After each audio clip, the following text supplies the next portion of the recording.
Es gibt noch eine katholische Kirchenpflege und probieren es, glaube ich, das nächste Jahr mit der. Okay.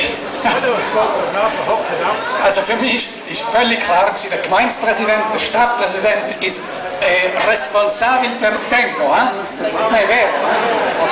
Allora, Signor Fischer, per favore. Also, trotz dem Regen, ich hoffe, Sie sehen einen zufriedenen und einen glücklichen Gemeindepräsidenten vor Ihnen. Und warum ist das so? So vom Stadtfest hat zum zweiten Mal das Motto gehabt, zusammen für Wetzikon. Und es ist gelungen, wie es noch nie gelungen ist am Stadtfest, obwohl es heute jetzt halt schlecht Wetter hat. Wir haben fast 50 Vereine und Organisationen, die heute und morgen das Stadtfest beleben und gestalten. Das ist fast 1,5 Mal so viel wie am vergangenen Stadtfest.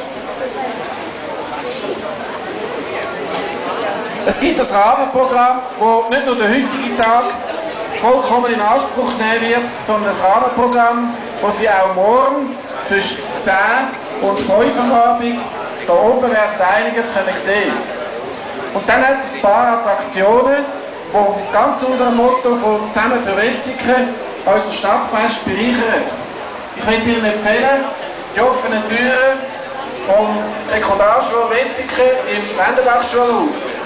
Ich möchte Ihnen empfehlen, den ökumenischen Gottesdienst morgen in der reformierten Kirche, morgen um 10 Uhr, wenn ich recht im Bild bin. Da, Entschuldigung, nicht Kirche, da. Ich würde ebenso empfehlen, morgen 13:00 Uhr Taufe von einer Locke auf unseren schönen Namen Wetzikon. Das dann zu Wetzikon. Die Locke kommt nicht extra rauf, nur die Kirche. Die Locke nicht. Und dann noch, auch ein besonderes Highlight, 16:30 Uhr, Bänkli-Bewertung, Bänkli-Jurierung von vielen engagierten Vereinen initiiert.